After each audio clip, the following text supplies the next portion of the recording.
desculpa, eu vejo a neuropsicologia como uma ciência à parte, sabe, Clarissa? Eu vejo assim, Uhum. não desmembrado da psicologia, não estou dizendo que Sim. não deva ser uma especialidade da psicologia, não estou entrando em questão Uhum. legal, nada disso não. Eu estou dizendo Uhum. assim que eu vejo como uma ciência à parte e estuda ali as funções executivas, questões cognitivas, e Uhum. que pode tanto ser na área forense, pode ser na psicologia Sim. hospitalar, pode ser na Uhum. cognitiva, pode ajudar na Uhum. análise do comportamento, pode ajudar na psicologia Uhum. do esporte. Eu vejo assim Exatamente. como uma especialidade da psicologia, falando de Uhum. psicologia. É claro que Sim. fazendo um paralelo com outras áreas médicas, com a ciência, aí nós estamos falando de neurociência, de neurologia, ok, mas Uhum. assim, dentro da psicologia, eu vejo como uma coisa assim à parte, né? Você tem que Uhum. estudar psicologia, estudar neuropsicologia e a Uhum. partir daí escolher a área que vai atuar. É como se ninguém pudesse atuar sem estudar neuropsicologia. É isso que eu estou querendo dizer. Olha, eu já tive colegas, né, da neuropsicologia que fizeram o curso, mas não para atuar como amplitude de conhecimento para poder aí tá atuando melhor, seja na clínica, seja em outras áreas. Então, e eu vejo assim, eu lembro até que uma vez a Michelle me perguntou que não sabe como é que eu consigo fazer áreas diferentes, né? Às vezes estou lá na clínica, né, com terapia e depois estou na avaliação e às vezes estou até fazendo uma intervenção em aba, né? Eu falei assim, mas acontece que a neuro, ela me dá base para tudo, a neuropsicologia, né? Eu não consigo não fazer as conexões de relação de como é que está esse cérebro em decorrência desse comportamento, né? Essas relações, eu não consigo desmembrar nesse sentido. Eu consigo É isso que eu quis separar, dizer. Né? exato, eu consigo separar, olha, o meu objetivo é trabalhar isso, então eu percebo esse paciente que está comigo dessa maneira e aí eu atuo. Por exemplo, essa semana, na verdade, semana passada, eu acho que eu até te chamei no Zap, que eu te pedi uma indicação, lembra? Semana retrasada, passada. Uhum, foi, foi. Aí eu fui conversar com o Leonardo lá, aí eu vi lá a especialidade dele, né? Uhum, Neuropsicólogo e psicólogo jurídico. Eu falei, gente, a minha tese cada vez se confirma mais. E faz todo uhum, sentido, porque sim, um psicólogo jurídico, ele nada mais trabalha na área de diagnóstico, né? Porque às exato. vezes existe um acusado num processo criminal, e esse Uhum, acusado no processo criminal, tendo ou não um diagnóstico, tendo ou não um laudo, até um laudo médico, o sim, juiz do processo vai pedir uma perícia. O juiz determinar, né? Ou o sim. juiz vai atender a um pedido das partes. E mesmo que aquele acusado tenha um laudo de um médico, um laudo de um psicólogo, o juiz vai querer ouvir o psicólogo de confiança dele, que é o psicólogo forense, que é o psicólogo jurídico. E esse Exato. psicólogo jurídico, além de ter que vestir uma beca, né, como nós Uhum. advogados, Uhum. ele vai ter que ter conhecimento de neurologia, neuropsicologia, ter conhecimento de como manusear os testes, os protocolos. Uhum. A avaliação nada mais é do que uma avaliação neuropsicológica Uhum. dentro de um processo judicial Sim, ou dentro sim. de um procedimento administrativo junto a algum órgão de internação de alguma Uhum. pessoa com alguma deficiência, etc. Enfim, Uhum. você já Sim, visualizou todo o contexto aí muito melhor do sim. que eu e outras pessoas também que são da área. E aí eu falo, gente, então toda vez que eu converso e investigo, eu vejo que a minha tese faz todo sentido. Você acabou de confirmar, mais uma vez alguém me Uhum. confirmou isso, e a gente não tem fugir do diagnóstico. Para onde você Uhum. vai, é diagnóstico. Né? Porque se É. você está lá, igual você falou, psicologia hospitalar, o psicólogo está lá, ajudando uma pessoa que está com neoplasia maligna, está com câncer. Né? E essa é uma Uhum. das atribuições de um psicólogo hospitalar. Né? Então ele está Sim. lá, ó, conversando com alguém, né? Dando um apoio. Mas se ele Uhum. tiver um conhecimento ali de transtornos mentais, se ele tiver um conhecimento de neurologia, ele pode chegar no médico responsável, o oncologista, e falar assim, ó, seu paciente desenvolveu uma ansiedade. E não é uma Uhum. ansiedade, é um transtorno. Seu paciente Exato. desenvolveu isso. Então, assim, é avaliação o tempo todo, né, Clarissa? Desde quando É. nasce até o último dia de tempo todo avaliação e diagnóstico, né, Clarissa? Exato. A gente tem até que aprender a separar, porque a gente, como acaba sendo meio que hábito a gente estar o tempo inteiro olhando, né? Observando, mas a gente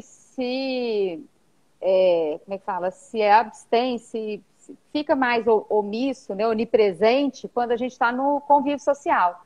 Porque não dá para a gente ficar o tempo inteiro olhando tudo, né? Mas a gente observa muito essas relações, né? A gente olha assim, até onde a gente consegue enxergar, porque a gente tem enviesado assim no social, a gente só tem a nossa percepção, não tem a fala de todos os lados, né? Mas, de qualquer maneira, a gente consegue ver algumas relações nesse sentido, e é o tempo inteiro a gente observando o que é do comportamento, o que é ali de algum transtorno que está ali se apresentando, o que é que às vezes até as pessoas normalizam que não é, né? Às vezes fala por um sintoma simples, já fala a pessoa está depressiva, a pessoa já está com um problema de ansiedade, né, com transtorno de ansiedade, e às vezes não chega a ser a esse ponto, né? Então, a gente vai observando como é que cada um também lida com essas questões, né, do comportamento. Mas Porque eu gosto muito, eu gosto demais porque de assim, avaliar.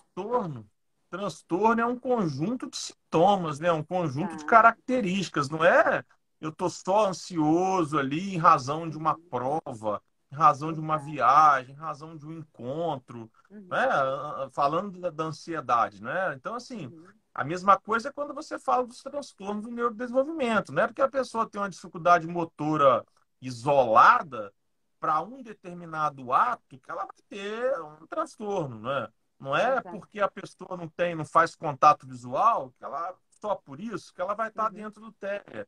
Não é só exato. porque a pessoa eventualmente não te dá atenção e às vezes ela não te dá atenção porque não quer te dar atenção mesmo, que ela tá ali, Uhum, se for uma criança, tá ali concentrada no uhum, videogame, tem TDAH. uhum. Não é porque às vezes ela não te escuta porque ela não está prestando atenção em você, que ela tem TDL, e assim Uhum, vai, né? A ideia de exato. transtorno é um conjunto de características, um conjunto, né? Não é? E tem que É, é ser habitual, né, Clarice? exato, é um conjunto e tem que trazer prejuízo, né? A gente Prejuízo. avalia a frequência, a gente avalia quanto tempo isso está ocorrendo, em que ambientes isso está ocorrendo, né?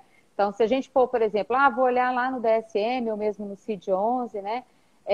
Os critérios. Aí a gente vê, às vezes vai só no comportamento, né? Então, sente isso, sente aquilo, né? Durante tanto tempo. Tá, semana passada eu senti isso. Às vezes você escuta, né? Algum pai que vai comentar sobre o filho, né? Ou mesmo a pessoa que está falando do que ela sente, principalmente quando vai preencher algum questionário ou escala, né? Acontece de eu fazer isso e vai lá e preenche. Eu falei, não, peraí, isso aqui normalmente acontece? Isso aqui acontece em quando, né? Com que frequência? Isso está realmente te prejudicando? Então, a gente tem que ter todo um cuidado na hora que está investigando como esse comportamento acontece, né? Até para a escala, porque a gente fala, tem a escala X, né? Tem ali um questionário, um inventário, vou comprar, vou aplicar e agora eu já sei, vou diagnosticar. Se fosse fácil assim, mas não é bem mais complexo.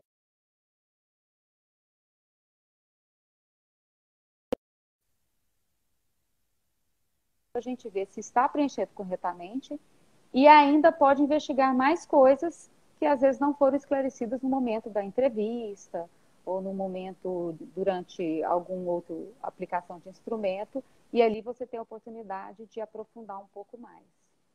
Tem muitas variantes aí, muitas Muito. variáveis, né, Clarissa? Assim, porque às vezes você está aí fazendo uma avaliação neuropsicológica, tentando avaliar alguma função cognitiva, Uhum, algum desenvolvimento da criança acadêmica, pedagógico ali na escola, mas a criança, naquela semana, ela está com uma dor de cabeça. Naquela semana, ela está usando óculos novos que estão uhum, dando dificuldade de adaptação. Naquela semana você não ficou sabendo, mas a criança está com visita em casa. Naquela semana, os pais andaram brigando muito. Então, assim, caramba, né? Na semana passada, o irmãozinho ficou dodó e atingiu Uhum. o psicológico da criança. Assim, é tanta coisa, né, Clarissa? Não é É, só pegar o questionário e não. falar, pô, não fez isso aqui, não pegou no lápis assim, não escreveu Uhum. assado, pronto, marco isso. Não dá, né, Não, Clarissa? não. Olha, eu acho até assim que a vontade era de falar com a maioria das pessoas que estão ao redor desse que está vindo para eu avaliar, né? Ou mesmo para terapia, independente se é só avaliação ou se é para terapia. Porque a gente vai tendo a percepção de vários olhares da própria pessoa e de vários olhares. Porque é ali que ela está inserida, né? E ela, como ela é percebida e que influência que ela tem de acordo das percepções dessas outras pessoas, porque acaba influenciando também. Então, se às Demais. vezes você vê o pai relatar uma coisa de uma situação e a mãe diferente da mesma situação, né? Então você fica assim, né? Como é que é isso para essa criança, né? Demais. E isso com qualquer idade, né? A gente vê isso acontecendo. Então a gente tem que investigar como é que esses comportamentos ocorrem desde quando a pessoa conseguir lembrar, né? Nem assim, nos critérios para a gente diagnosticar transtorno, às vezes tem lá um mínimo de tempo, de duração, né? Mas para a gente saber a mais aprofundadamente, não tem só que preencher aquele critério, a gente tem que saber como que é o funcionamento dessa pessoa, né? Para eu saber esse histórico, né? Se isso tem a ver com alguma coisa que aconteceu na infância, seja de questão de desenvolvimento do sistema nervoso central, seja questão mesmo ambiental que está interferindo, né? Então, é uma investigação muito grande. E, às vezes, na entrevista, por mais que você tenha o cuidado em buscar o máximo de informação, né? Às vezes passa desapercebido alguma coisa. E já aconteceu de eu estar assim, finalizando a avaliação, já com raciocínio e tudo, e os pais vêm com um dado que é como se fosse desse uma rasteira em mim, né? Porque muda o raciocínio, muda algumas coisas, né? Que a gente compreende, mas faz mais sentido quando a gente tem conhecimento de tudo, né? Existem até alguns profissionais que quando encaminham, ou mesmo pais, ou mesmo, né, que falam assim, não, isso aqui eu não vou te contar, não. Eu quero que você faça avaliação para você ver sem ficar enviesado com o que eu vou falar. Eu falei assim, gente, a gente vê. Só que a gente, quanto mais dados a gente tiver, às vezes possibilita que a gente use mais algum instrumento, ou tem um olhar que possa aprofundar essa questão com o próprio paciente, né? Que às vezes não é uma coisa que é tão fácil de expressar, principalmente se for no emocional. Então, a gente tem que ter conhecimento ao máximo de tudo que ocorre para a gente conseguir unir, que aí é um quebra-cabeça, né? Unir todas as informações, se aplicou instrumento, no caso de avaliação, unir todas essas avaliações, esses instrumentos, para fazer o raciocínio clínico e dar as orientações devidas, né? Os pais têm que entender que a avaliação neuropsicológica, que faz parte de um processo de diagnóstico dos transtornos do neurodesenvolvimento, é uma avaliação neuropsicológica, não é uma consulta com uma cartomante, né? Que você tem que adivinhar Exato. as coisas. Quanto Uhum, mais elementos os pais trouxerem, variações, uhum, questões externas, como uso de medicações, exato. etc., melhor será essa avaliação, mais fidedigna será. Uhum, O papel dos profissionais, às vezes, encobertado pela humildade dos profissionais, pela simplicidade de querer usar um linguajar mais próximo dos pais, de querer ficar mais perto da criança de forma natural, confunde os pais. Os pais acham que o profissional não fez nada. Não, você não fez nada. Como não fiz nada? Eu uhum, interpretei o brincar da sua criança, eu olhei o brincar da sua criança de uma maneira que você não tinha olhado antes até ela completar 3 anos. E continua não olhando, porque você só está aqui porque o professor disse que o seu uhum, filho não está igual os coleguinhas. Porque os pais começam a notar muitas diferenças quando a criança vai para a escola, né? Por exemplo, a criança fica introspectiva porque ela não quer brincar. E aí, pô, não quer brincar por quê? É autista, não quer brincar por quê? Tem uma dificuldade motora e aí tá com medo de sofrer um bullying, uma discriminação, não quer brincar por quê, né? N situações. Aí, quando Uhum. começa a acontecer isso, que você, pai, chama atenção e percebe.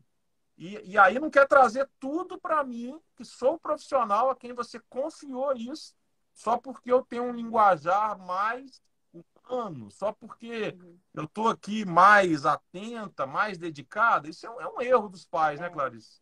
é um erro. Os pais têm muitos pais têm dificuldade de enxergar, né? A gente vê isso muito, né? É, e aí a gente tem que ter um certo tato também para como a gente vai estar conversando com esses pais. A gente não pode deixar de alertar, né?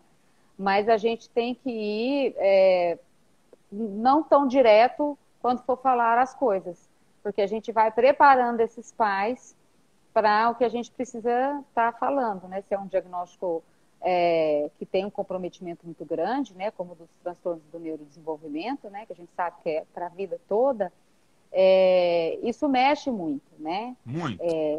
Mexe muito. Eu entendo, né? Até pela Nós questão entendemos. de ter o André, né? O André hoje já está com 25 anos, né? Então, eu vejo pais assim com aquela ilusão de que vai curar e vai acabar e tudo resolvido, né? Que às vezes tem pais que vêm para avaliação já perguntando se vai ser possível ir para a faculdade, se vai ser possível morar sozinho. Eu falei, gente, hoje eu não tenho como falar dessa maneira. A gente tem que primeiro fazer a avaliação, porque já vem com essa pergunta na entrevista, né?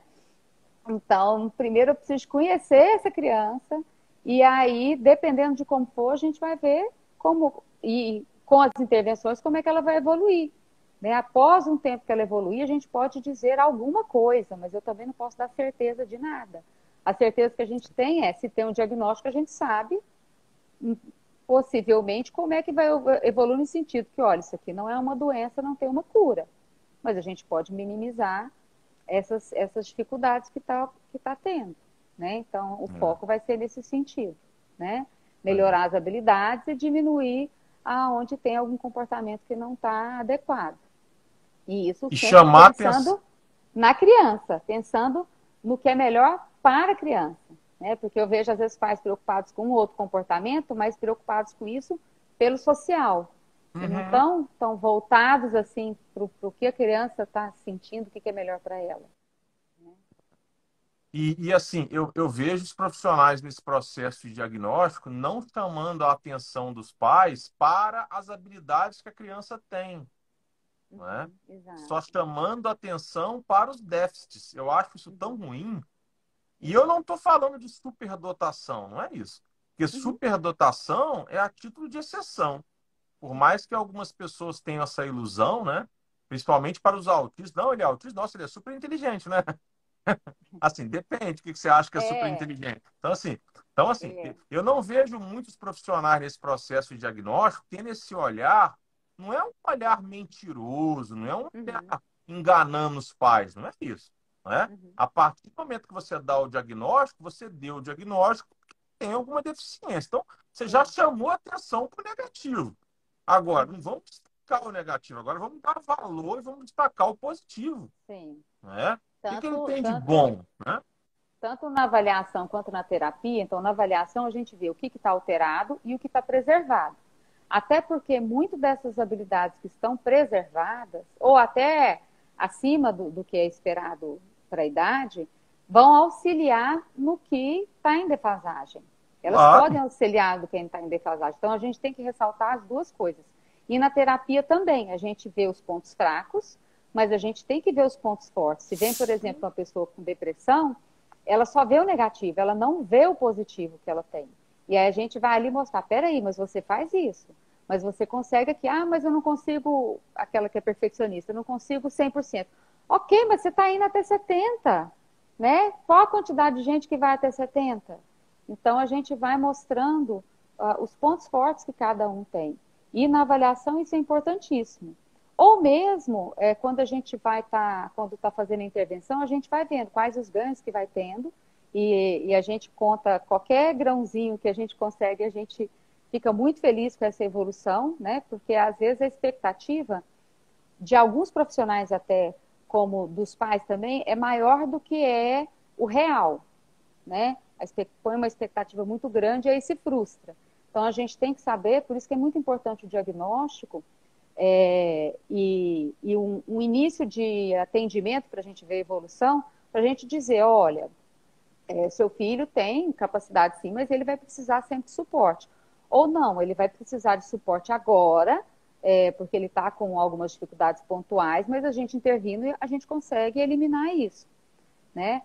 Ou, olha, a gente vai precisar de medicação, vai precisar, junto com a intervenção, o auxílio da medicação, porque está muito sofrido, está muito difícil, e aí é melhor que um médico, né, faça o acompanhamento e verifique se é possível mesmo ser medicado, né? Porque aí, no caso, a gente só observa e conversa com o médico, né, se é psiquiatra, se é neuropediatra, para avaliar essa possibilidade, né, em decorrência do prejuízo que a criança ou adolescente É. está, né? Voltando 3 minutos na sua fala, mais ou menos, nós não damos conta de tudo, mas damos conta de muita coisa, né? Todo mundo, independente de Exato. ter transtorno ou não, ninguém dá conta de tudo, mas a gente dá conta de muita coisa. Uhum. Exato. Não, a Eu acho que gente o vê pensamento aí, é né, esse. quantas pessoas que têm transtorno que conseguem aí muita coisa, né? Não nem estou falando só da independência, não. Conseguem avanços que você não imaginava que conseguiria, né? Então, eu nunca menosprezo, né? Eu falo até aqui para o André, né? Eu pedi para ele pegar as compras e levar lá para tal lugar. Aí, às vezes, alguém fala, mas ele deu conta? Eu falei assim, eu estou tentando, né? Se ele chega no meio do caminho, daí eu vou, opa, né? Aqui não, eu falei para você que é para levar lá na bancada. Então, a gente vai sempre exigindo, né? E chega uma hora, eu entrego, ele vai lá e leva de uma vez. Então, se a gente não tentar, se a gente não estimular, não vai chegar lá, né? Não. E a estimulação, ela é assim, é muito legal. Então, assim, a gente quando vai aprendendo a avaliar, a observar, eu adoro ver crianças, até outras idades, mas assim, eu tô, sei lá, numa praça, eu tô num shopping, né? E aí eu vejo, com criança porque é mais divertida, é mais engraçado, né? As coisas que elas fazem, né? Então você vê ali no momento por que fez aquilo, ou o que tentou e acabou conseguindo por tentativa e erro, ou porque você vê que ali teve um raciocínio e conseguiu fazer. Então, assim, é muito interessante como ocorre a aprendizagem. Eu fico muito encantada, sabe, com esse processo de, de fazer uma análise mesmo, né, do comportamento. Eu gosto muito. Eu gosto muito de criança também. Eu gosto muito de conversar, interagir com criança. No mundo de hoje, né, de alguns anos para cá, isso é muito difícil, porque os pais protegem muito, tem muito receio, com razão, né? Porque tem muitas Sim. pessoas ruins. E eu sou um cara grande, falo grosso, né? Às vezes estou descabelado na rua, é meio estranho mesmo, um cara grandão gostar de criança, tal. É diferente, né? Uhum. E a Michelle sempre às vezes, ó, toma cuidado, tal. Mas eu também gosto muito de criança. Eu acho bom, assim, acho muito divertido, purifica a alma da gente, traz uma energia, né? Ô, Clarissa, eu quero te pedir licença para responder uma pergunta de uma pessoa que está Sim, aqui. E aí eu vou dar uma resposta um pouco jurídica. Você me dá licença 3 minutos para sim, responder ela? Mas não é para você lógico. sair daí não, não é isso não. Tá bom. É só para eu sair um pouco do tema. Mas o tema tem a ver com diagnóstico, tá? Sim. Eu acho que é a Márcia me perguntou, a Márcia perguntou para nós, aí depois você complementa com a outra Uhum. parte. Eu vou falar do lado jurídico. A Márcia perguntou para nós quem pode dar o diagnóstico. Então vamos lá, Márcia. Na verdade, ela perguntou que médico. Márcia, primeira coisa. O diagnóstico nosológico médico, só médico. Agora, diagnóstico na área de saúde, ele não é só médico.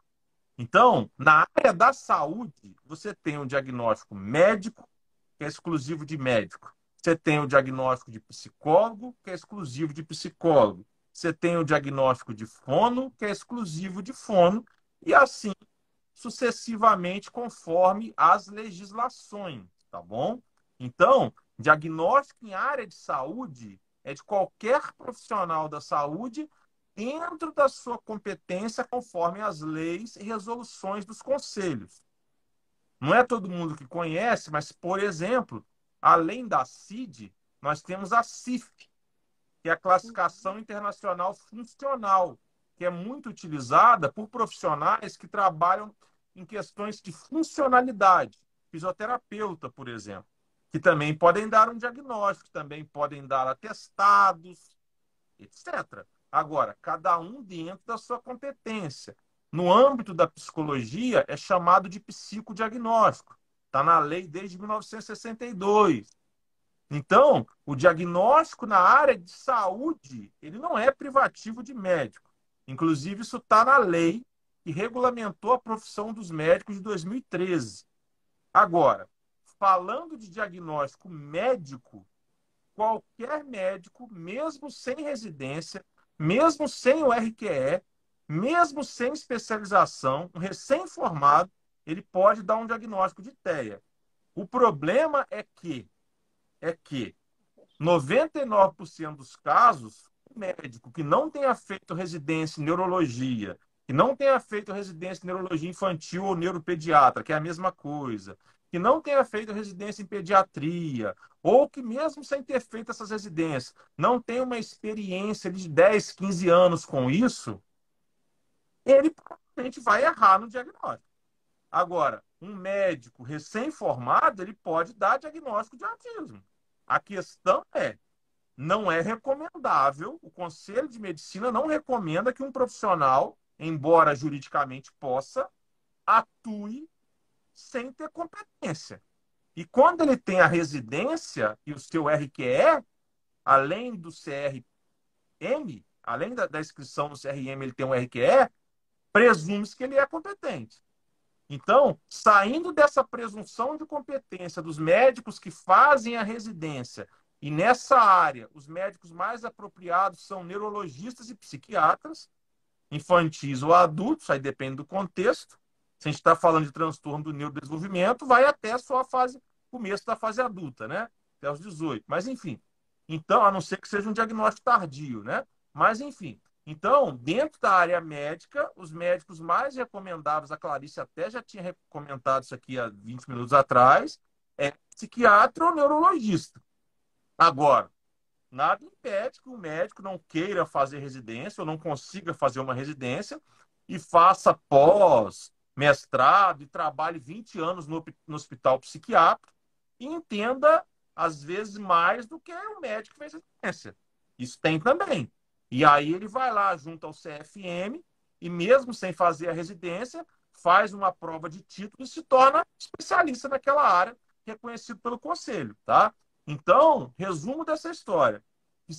A área médica, tá? O profissional que vai dar diagnóstico com mais competência e propriedade é o que tiver tecnicamente preparado. Complementa aí, Clarissa, para nós. Eu falei só o lado jurídico.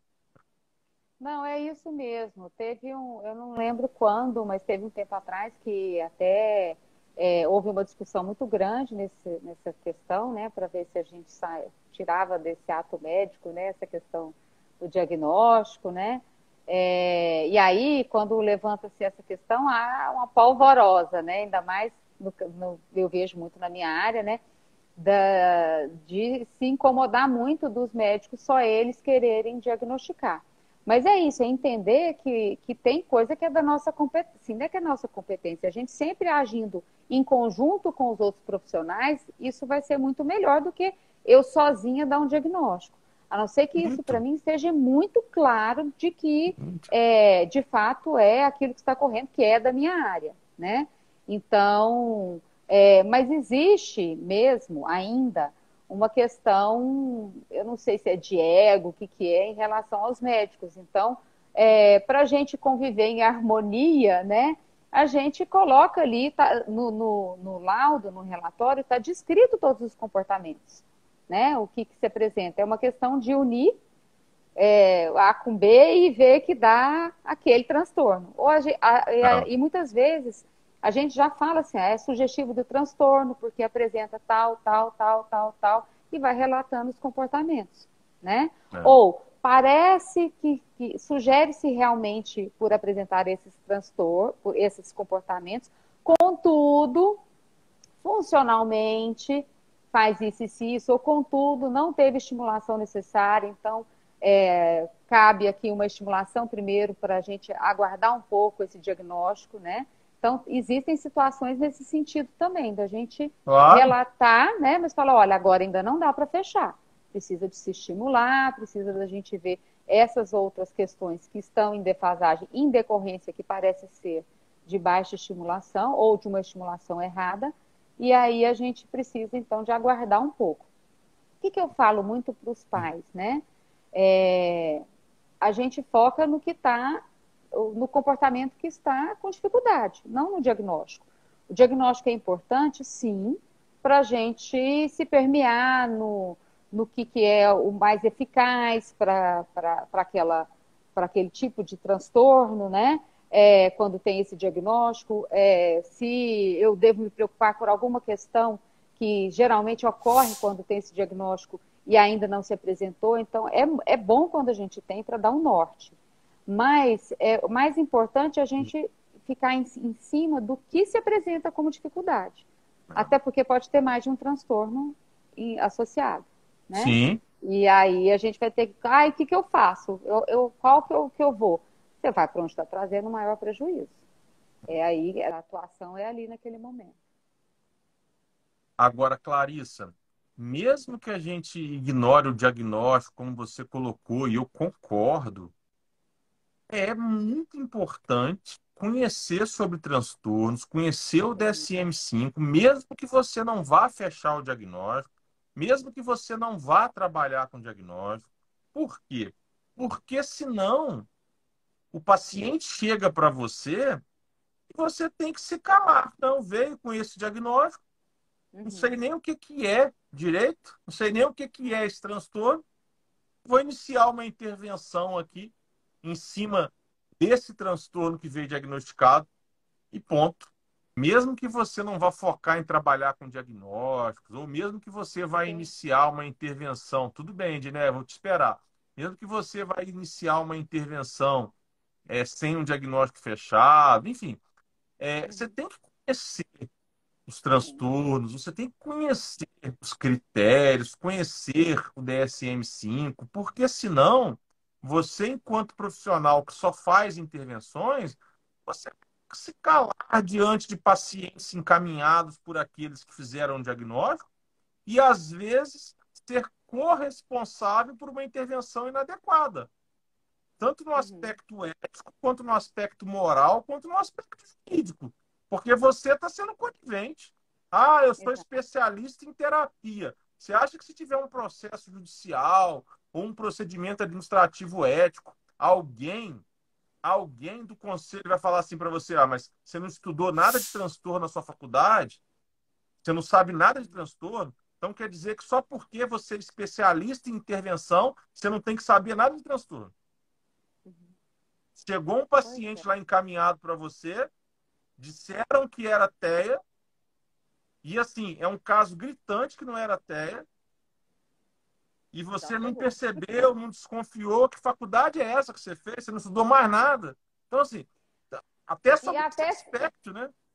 e até se eu não sei, eu tenho que falar, olha, não tô. Porque assim, se vem alguma coisa que não é meu domínio, eu sei do que se trata, mas eu não tenho o hábito de estar avaliando esse tipo de transtorno, eu vou estudar, eu vou pegar uma supervisão, eu vou atrás. Ou se eu achar que não é minha competência, eu não tenho segurança, mesmo estudando e tudo, eu vou encaminhar para outro profissional, né? Então, esse é o mais adequado a fazer, né? O mais ético a fazer, né? Eu mesmo, quando eu comecei na neuropsicologia, eu queria atender idoso. Então, o meu TCC foi com idoso, né?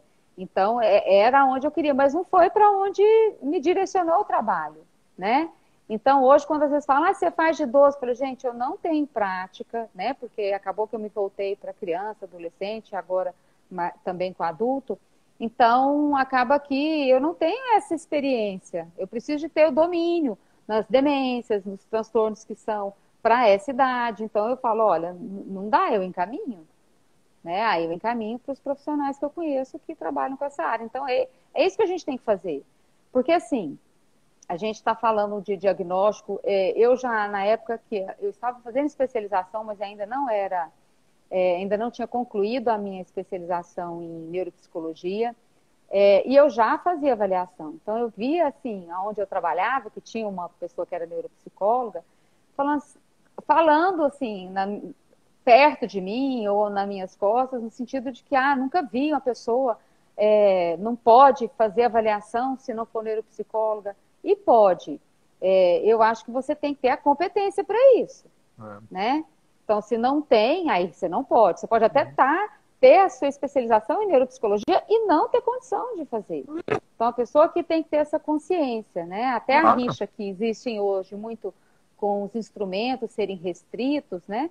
Para uma área ou para outra área. Eu falo, gente, se a pessoa está sabendo o que ela está fazendo, eu não vejo problemas em esse instrumento ser utilizado por outra pessoa, sem ser da área, né? Se tornar público e não só restrito. Público, assim, há profissionais, eu acho, né? Eu acho que também não dá para abrir para todos. Sim, claro. Mas, pelo menos, a gente sabe se está sendo bem utilizado, ok, né? Eu não acho que tem que ser restrito, né? Isso é uma briga até com vários colegas, né? Que eles acham, não, que tem que ser, porque senão vai virar uma bagunça. E eu acho assim, existe isso com profissionais que estão habilitados. Então, acho que precisa de um rigor, um controle maior dos conselhos aí, né? De ver se esses profissionais estão atuando adequadamente, se tem reclamação, o que Você eles sabe, fazem Clarice, a que partir falando disso. sobre o aspecto jurídico, eu acho que a melhor maneira de resolver isso, e aí utilizando dentro desse aspecto jurídico a análise do comportamento só um pouquinho, é o Uhum, controle aversivo e a punição. Porque uhum, assim, olha o que acontece. Nós temos na Constituição o livre exercício profissional e aí, a partir de lei, cria-se regulamenta-se a profissão, cria o conselho começa a regulamentar a profissão, etc. uhum, E, às vezes, o conselho excede com critérios técnicos acima do que o mercado possibilita da realidade brasileira. Às vezes o conselho, não estou falando de psicologia, estou falando em geral, às vezes o uhum, conselho, por questões políticas, coloca requisito que beneficia fulano ou beltrano. uhum, Então, quando você tem um controle aversivo, fez coisa errada, de fato toma punição, uhum. isso funciona. Porque nos Estados Unidos, aonde é livre, psicólogo até receita medicamento, os caras não fazem coisa errada livremente. Eles têm medo Entendi. da Uhum, punição. Aqui, as pessoas parecem que não têm medo das punições previstas no Código de Ética. uhum, Recentemente, o Conselho ele perdeu uma batalha judicial, estou falando do CFP agora. O uhum, CFP, para aceitar que alguém fosse especialista numa determinada área, reconhecida por ele, para alguém se declarar neuropsicólogo pelo CFP, não só com uma pós no MEC, o CFP exigia que o curso atendesse à resolução do CFP, que o uhum, curso fosse de acordo com a resolução do CFP. Além disso, ter anos de experiência e fazer uma prova. uhum, Judicialmente, o CFP perdeu esse requisito. Qualquer pós-graduação cadastrada no MEC, uhum. qualquer, o CFP tem que aceitar. Aí o que o Entendi. CFP pode impor? Não, beleza, mas eu vou dificultar a prova. Mas ele dificulta a Uhum, prova para todo mundo. uhum, E mantém um requisito diferente. Então, assim, eu acho que tem que ter controle aversivo. Vou dar um uhum, exemplo, assim, bem fácil de você entender. Bem fácil. Eu curso psicologia, estou no quinto período. Eu tenho outras graduações, mestrado, blá, blá, blá, não vejo televisão, só quando estou com os meninos, eu brinco de estudar, eu brinco de fazer curso. Eu fiz uma pós-graduação em neuropsicologia EAD, que mesmo eu, com toda a bagagem, com todo o meu conhecimento, Eu poderia ter feito essa pós com mais calma, estudar, como poderia ter feito como eu fiz, Uhum. nas coxas, só para Uhum. sentir. Fiz. Deixa eu ver isso aí. Uhum. 4 meses, uma pós com conteúdo fraco, material complementar fraco, aulas fracas. Tá barato. Deixa eu ver como é que é isso aí. Perdi meu Uhum. tempo, mas olha só, voltando ao cenário, voltando ao contexto. Uhum. Quando eu me formar, eu já tenho uma pós em neuropsicologia que Uhum. vale como qualquer outra Sim. perante o CFP. Uhum. Aí, se o não for ético, é claro que eu sou, você lida comigo, sabe que eu sou, mas Uhum. se o Diogo não fosse ético e fosse bom em fazer prova, esperar os 2 anos de experiência, sem atuar como neuropsicólogo, podia ficar Uhum. aposentado dentro de casa, fazendo nada, pega o diploma, deixa Uhum. lá guardado por 2 anos, já tenho a pós, só estudando para a prova, deu 2 anos, eu sou bom de prova, vou lá faço a prova, faço, pá, neuropsicólogo, reconhecido pelo CFP. Olha a quantidade de besteira que eu vou sair fazendo. Exatamente. Olha, Que eu vou ainda sair mais fazendo. assim, a especialização mais difícil que eu fiz foi a de neuropsicologia. E a gente não sai expert, especialista, não sai. Mesmo fazendo maravilhosamente, porque é muito difícil, é muito conhecimento. É Aí o muito que conhecimento. acontece, Clarissa? O controle aversivo, a punição, Uhum. ela não vai acontecer se eu administrar bem esses erros, entende? Uhum. Esse que é o Uhum. problema. Se eu administrar bem esses erros aí na minha vida profissional, encobertar, etc., dificilmente a Uhum. punição vai acontecer. Uhum. Quem dirá as Exato. punições mais severas perante o É, Código de Ética? exato. Suspensão, censura pública e cassação. Uhum. Vou E a ficar gente, ali na assim, advertência. eu vejo com os colegas reclamando, sabe, assim, de profissionais, e aí a gente fala, ai, falou, foi lá no conselho denunciar, né? Aí a gente denuncia e a gente vê que tem uma advertência. E às vezes não é caso para advertência, é caso para já realmente caçar o registro, né? Então a gente fica assim, meu Deus do céu, né? Ó quem tá aqui, ó. André, vem cá. Oi, André. Olá! Tá aqui rondando já. Já estamos acabando. Já vou liberar sua mãe, André. Já, já, meu amor. Já, já. Vai lá, vai. Então, infelizmente, a gente vê que essa punição, quando ocorre, é assim, não é uma punição, é uma advertência. Né? Eu não conheço, eu já vi assim, fiscalização ocorrendo em alguns lugares, né? Mas nunca vi uma punição dessa maneira. Né? É. Realmente E é, está. e é por isso Tá, que a gente lançou essa pós. Porque assim, a gente passou por isso, né, Clarice? A gente passou por uhum, esses diagnósticos errados. Eu uhum, escuto diariamente questões de diagnósticos errados. Eu falei, não, eu também por isso. Eu falei, eu preciso lançar uma coisa que, que realmente obrigue as uhum, pessoas a aprenderem, como é a nossa pós em aba. A pessoa, uhum, nem se ela não quiser, ela não vai entender, porque ela não vai seguir, ela não vai conseguir uhum, seguir. Ela não vai conseguir fazer as avaliações, a gente não vai deixar ela passar. Ela vai exato. perder o dinheiro dela. Então, assim, Uhum, a gente quer uma pós realmente de qualidade, com diagnóstico, para a pessoa entender. Tanto é que no módulo um onde você entrou ministrando 2 subtópicos, isso é o módulo um, né? A uhum, gente tem um tópico de desenvolvimento infantil, aonde eu tenho uma uhum, neuropsicóloga, um TO e um fono, cada um falando uhum, desenvolvimento infantil motor, da linguagem cognitivo. Depois, no módulo 2 transtornos mentais e do neurodesenvolvimento, diferenciando, encaixando um no uhum. outro ali, né? Foi onde você entrou, não foi? Uhum. Tá. Eu fiz o de tipos de transtornos mentais e tipos de transtornos do neurodesenvolvimento. Isso. Aí depois eu trago, de novo, já transtornos mentais, transtorno de desenvolvimento. Depois tem a classificação desses transtornos segundo a CID e o DSM-5. Quer dizer, olha o Uhum. conteúdo. Ele vai se Exato. repetindo, mas com uma roupa diferente Uhum. para ir massificando. E eu ainda estou no mundo um, Clarice. Ainda estou no... Uhum.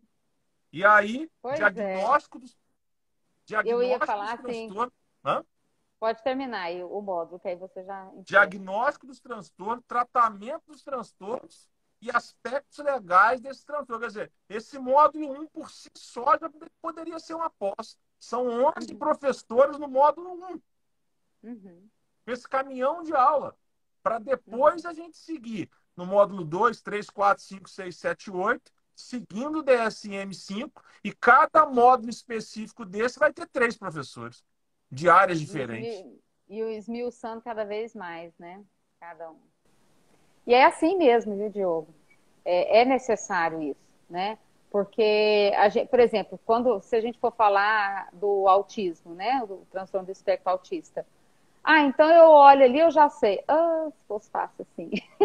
Não é, por isso precisa de explicar muito, né? Eu mesmo com o André, né? No início, eu trabalhava junto com a doutora Maria das Graças e ela queria muito que eu atendesse autista, né?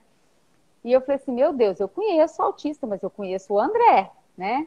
E aí, a cada autista que vem com uma demanda diferente, eu me debruçar nos livros, estudar de novo, e às vezes fazer um outro curso de atualização em autismo, porque pode ter alguma atualização ali que é interessante, ou ler no artigo. Então, assim, não para, porque o transtorno, ele não é assim, apresenta assim e acabou. Não, ele tem as suas nuances. Inclusive o DSM-5 agora ele é dimensional, né? Ele traz tanto as especificações que é de gravidade, né? Então a gente vai vendo que nesse sentido ele auxilia mais. Parece que amplia botando tudo num pacote, mas é porque de fato é assim. Tem as características que são principais e tem ali o que vai de cada um, que é a idiosincrasia mesmo de cada pessoa, né? Né? O que é O, dela que cabe a ela. é, o estudo ele não para, a ciência está sempre evoluindo. Você vê, o Uhum, DSM-5 ano passado iniciou uma revisão, que é o DSM-5-TR. Então, assim, as uhum, nossas aulas estão sendo gravadas em cima do DSM-5. Talvez ano que vem nós tenhamos que pegar e mudar algumas coisas em razão do DSM-5-TR, que só tem versão em inglês. Nós já uhum. compramos aqui e tal. Enfim, então, assim, essa evolução, né? Antes Exato. do DSM-5, existia a síndrome de Asperger, né? Os Isso. psiquiatras e profissionais americanos se reuniram e colocaram dentro do transtorno do espectro autista. Então, assim, É, evolução do diagnóstico, né? Muitas exato. pessoas falam que hoje a gente vive uma pandemia de TDAH. E assim, quando as pessoas falam pandemia de TDAH, é muito por causa da ampliação do diagnóstico, Exato. mas muito também por causa de falhas nesse processo de diagnóstico devido a profissionais mal preparados, né? Também, mas também tem outras questões também da evolução da medicina, de nascimentos prematuros, né, que conseguem evoluir, e a gente sabe que isso também se reflete aí, né, esse nascimento prematuro, ou como foi, os estudos vão aumentando, e a gente vai tendo um conhecimento maior, né, do que pode causar também, né, pode causar um transtorno, né, no caso do neurodesenvolvimento que a gente está falando, Tem né? questões Mas genéticas, né? amplia, questões genéticas, questões também ambientais, né? Então a gente precisa de estar ciente que hoje tem muitos estudos que a gente vê, olha, pode acontecer em decorrência disso, de ser um nascimento prematuro, mas isso não é determinismo, é toda criança que nasce prematura que vai ter, né? Então a gente compreender quando a gente fala que há uma associação, mas não é uma determinação, né? É. Então, por isso que muitos transtornos não têm um exame que você faça e detecte. Falou, ó, fiz esse exame e agora eu sei que ele vai ter. Não, é muito mais clínico, a gente usa instrumentos e exames para excluir, para ver aonde estão as alterações, né? E o que está preservado, mas não é determinismo isso, né? Não é um marcador, né? Nesse sentido. Né? Clarice, eu vou te liberar. Eu tô vendo que o André tá ansioso aí, Ah, querendo a até que mãe. já saiu, E mas fiquem à vontade. eu acho que já tá bom, não vou abusar de você. Você nos ajudou muito, você sempre nos ajuda. Você foi nossa aluna na pós-aba, é nossa amiga, é nossa parceira. De certa forma, viu o IAC pós-nascimento ali, bebê ainda, viu nós passarmos por dificuldades, ficou do nosso lado, está vendo a gente crescer, né, evoluir, indo para outras áreas e está aí com a gente nessa parceria porque sabe que o nosso trabalho é ético, é responsável e é de qualidade, né? Senão você não estaria aqui, porque você nem Exato. precisaria estar, né? Eu sei disso, É, você sabe disso. E a isso, gente é eu muito fico grato, eu e assim, Michele aqui, a gente reconhece isso, viu? eu fico muito honrada, né, de ter sido convidada e muito feliz em participar, porque é isso mesmo, né? Eu conheço a Michelle desde quando a gente fez um curso em autismo, né, introdutório em autismo, foi lá que a gente se conheceu e depois topava, enquanto ela fazia pós-AVA, eu estava no pós-TCC, né? Então a gente foi se encontrando até que eu fiz a pós-AVA aí com vocês, né? Então a gente vê o trabalho, tanto que vocês, não só a Michelle como você também, Diogo, né? Estão sempre preocupados em fazer tudo muito bem feito, fazer com responsabilidade, né?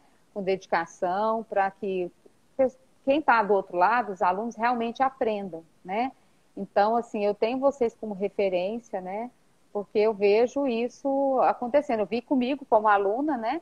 E quando a gente conversa também. Então, isso faz parte, né? A gente observa tudo que está acontecendo, tanto que vocês se empenham nisso. Então, É. fico muito feliz e muito agradecida de estar fazendo parte aqui dessa nova pós aí, que tem tudo para dar certo. E nós, como pessoas, a gente também, nós somos muito humanos, né, Clarissa? A gente também tem esse Sim, lado, né? Infelizmente, nessas áreas, nessa área, tem muitas pessoas que não têm esse lado, né? Não deveria, né? A área da saúde é uma área que, se você não tem esse lado humano, não deveria entrar, porque é muito sério, né, Clarissa? a gente a gente trabalha com as dificuldades, com o sofrimento, né?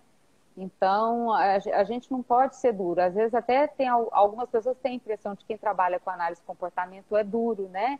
É mais de jeito nenhum, né? A gente consegue ter uma. Eu acho que a análise do comportamento, para mim, a ciência do comportamento, ela para mim brilha assim, porque eu fico encantada quando a gente faz essa análise funcional, quando a gente vê o comportamento e a gente consegue passar isso de uma maneira o que o outro precisa, né?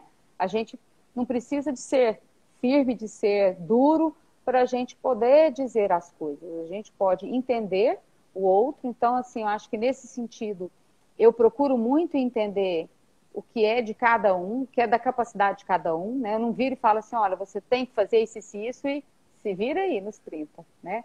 Não, a gente tem que ter essa empatia, esse acolhimento para os pais quando eles recebem o diagnóstico, né? Porque não é fácil, né?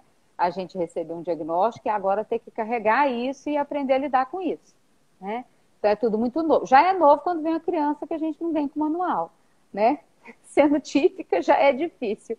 Imagina quando tem alguma dificuldade. Então é difícil para todos, né? Então quando o pai fala é difícil, fala eu entendo que é difícil. Não é difícil só para você, é difícil para o professor, é difícil para o terapeuta, é difícil para todo mundo. E a gente tem que acolher cada um desses no que eles conseguem fazer e a gente tentar centrar no que precisa trabalhar.